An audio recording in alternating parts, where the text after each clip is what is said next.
Maging ako ay naguluhan at parang hindi makapaniwala dahil sa nangyari. Mag-aalas 10 na noon ng gabi nang maubusan ako ng mineral water. Tumingin ako sa aking kapitbahay kung bukas pa at sakto bukas pa ang ilaw. Sa aking pagtawag ay mukhang meron akong nataymingan na napakabihira kung mangyari. Mula sa pintuan ay lumabas ang may bahay ni engineer na nakapantulog na at medyo halatang wala siyang panloob dahil kapansin-pansin ang pagkalog noon. Ikoble na lang natin siya sa pangalang Cathy. Hindi siya nangiti sa akin at sabi ko, "Naku, sorry ha, naistorbo yata kita. Nawalan kasi ako ng tubig." Hindi niya ako inimik at diretso niyang binuksan ang gate. Pagpasok ko ng pinakagarahe kung saan naroon ang tubig, sinarado niya ang gate at sinabi, "Mamaya ka na lumabas, pumasok ka muna sa loob. Tulungan mo muna ako." Sabi ko naman, "Bakit? Anong meron?" "Basta, bilis, pumasok ka na at doon ko ipapakita sa'yo." At pagpasok ko sa pinakang sala ng kanilang bahay, habang hinahanap ko kung ano ang kanyang ipapakita. Sa mahinang boses ay tinawag niya ang aking pangalan. At doon, halos nanlaki ang aking mata sa makinis at mapula. Hello guys and welcome dito sa Kasgul TV. At syempre, kung ikaw ay bago dito sa aking channel at trip mo ang ganitong klase ng kwento, palike and subscribe naman dyan.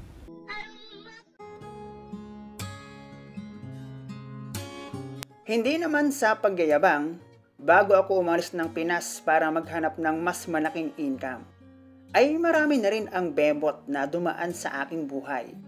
Binalak ko na rin ang mag-asawa dahil kako para pareho lang naman pala ng lasa. Kaso para sa akin kung pag-aasawa ang usapan, kulang ang aking sinasahod buwan-buwan bilang isang factory worker. Taon na rin akong nagtatrabaho bilang isang factory worker. Pero hindi naman ako nagtatagal dahil ako na mismo ang nagpa-fired sa kanila kapag meron akong hindi nagustuhan. Para bang naghahanap ako ng trabaho na kayang magbigay sa akin ng mga bagay na aking gusto, tulad ng bahay, lupa, sasakyan, at kung ano-ano pang kailangan ng isang lalaki para masabing kaya ko nang buhayin ang aking magiging pamilya. At iyon ang nagtulak sa akin upang magbaka sakali sa ibang bansa. Nga pala idol, tawagin mo na lang ako sa pangalang Dulfo. Naghanap ako ng agency na makakatulong sa akin upang makarating ng ibang bansa at doon magtrabaho. At nangyari nga iyon. Doon sa aking tinutuluyan bago ako mag-ibang bansa, meron akong kapitbahay na mga dalaga. 3 sila. At 2 doon ay may boyfriend at yung bunso naman ay wala. At sa 3 iyon, mas kasundo at nakakausap ko yung mas panganay sa 3. At si Cathy nga iyon. Meron siyang boyfriend at kung hindi ako nagkakamali ay engineer ang kanyang boyfriend at matagal na sila.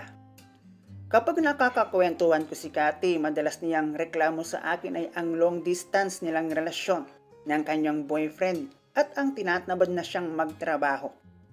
Hindi ko alam kung bakit. Marahil, tulad ko ay dahil wala ring pinaroroonan ang kanyang sinasahod. At doon sinabi sa akin ni Cathy na, "Mag-abroad ka na lang Dulfo, pinansyalan mo ako." Nakangiti siya sa akin habang sinasabi niya iyon. Ako naman, deadma ang sinabi niyang iyon sa akin dahil alam ko nga na may boyfriend siya. At bakit ko naman gagawin yon? Hindi ko naman siya GF. Pero sa totoo lang idol, si Cathy ang pinakamaganda. Pinakamalakas ang dating, bukod pa doon, maputi siya at kitang-kita na maalaga sa sarili. At sa isip ko, swerte naman ni engineer kay Cathy. At noong nasa ibang bansa nga ako sa FV, kulang siya nakikita pero napakadalang nila kung mag-update. Maliban na lang kung may okasyon sa kanilang pamilya. Sa paglipas ng taon na nandoon ako sa ibang bansa, nalaman ko na yung sumunod kay Cathy nag-asawa na. Hindi nagtagal, nakita ko ang isang share sa FB na si Cathy ikinasal na sa kanyang long-time boyfriend na engineer. Noong magbalik Pinas ako matapos ang aking unang kontrata, hindi ako umuwi doon sa dati kong tinutuluyan dahil ilang buwan lang naman ang aking bakasyon. Umuwi lang ako sa aking pamilya sa probinsya at after noon, sa Manila na ako nag-stay before ang aking flight pabalik ng abroad. Taon pa ang lumipas, walang masyadong ganap sa aking buhay dahil busy nga ako sa pag-iipon. At nabalitaan ko naman na pati yung bunso sa 3 magkakapatid nag-asawa na din at nagkaroon na rin ng anak. Taon pa ang lumipas sa pamamagitan ng FB. Kung hindi ako nagkakamali, nakita kong 2 na ang anak ni Cathy. At sa aking muling pagbalik, humingi ako ng ilang buwan na bakasyon kako para ma-enjoy ko naman. Pagaling ko ng probinsya, doon ako nagdiretso sa dati kong tinutuluyan. Pagdating ko naman doon, medyo nahirapan ako dahil mukhang pinabayaan ng may kanya yung bahay. At dahil gusto kong nag-iisa para tahimik, pinagtiyagaan ko yung linisin. Bumayad ako para hindi ako masyadong mahirapan. At doon, nagkita ulit kami ni Cathy. Halos hindi nagbago ang itsura. Sa loob ng 6 na taon, parang wala namang nagbago sa itsura niya. Ganoon pa rin, maganda at sexy pa rin si Cathy. Maliban sa nagkaroon siya ng asawa at may 2 na siyang anak. Doon ko na rin nalaman na siya lang at yung 2 niyang anak ang nandoon dahil nag-abroad din pala ang kanyang engineer na asawa. Then simula noon, kahit maraming pwede ang mabilihan ng mineral water, doon ako madalas bumili kay Cathy. Sa mga pagkakataon na doon ako nabili ng tubig kay Cathy, nalaman kong plano pala niyang magpagawa ng bahay at ako ang kanyang napagtanungan tungkol sa plano nilang mag-asawa. Sabi ko doon siya magtanong sa kanyang asawa. Pero ang sagot sa akin ni Cathy, sabi ng kanyang asawa siya na raw ang bahala. Nagbigay ako ng ilang idea. At sa totoo lang idol ay hindi ko kayang tumitig ng matagal kay Cathy. Para akong namamagnet. Lalo na at ang pula ng kanyang labi noong mag-usap kami. At eto na nga idol. Ang isang pangyayari sa buhay ko na kahit alam kong si Cathy yung klase ng babae na mahirap tanggihan, hindi ko inasahang magaganap sa amin. Ang isang pangyayaring ni kung muli akong isilang.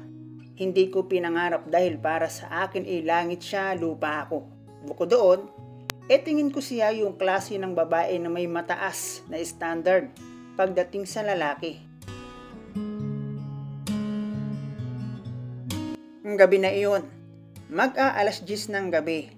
Hindi ko iyon malilimutan dahil ang pangyayari ng gabing iyon ay swerte o tsamba.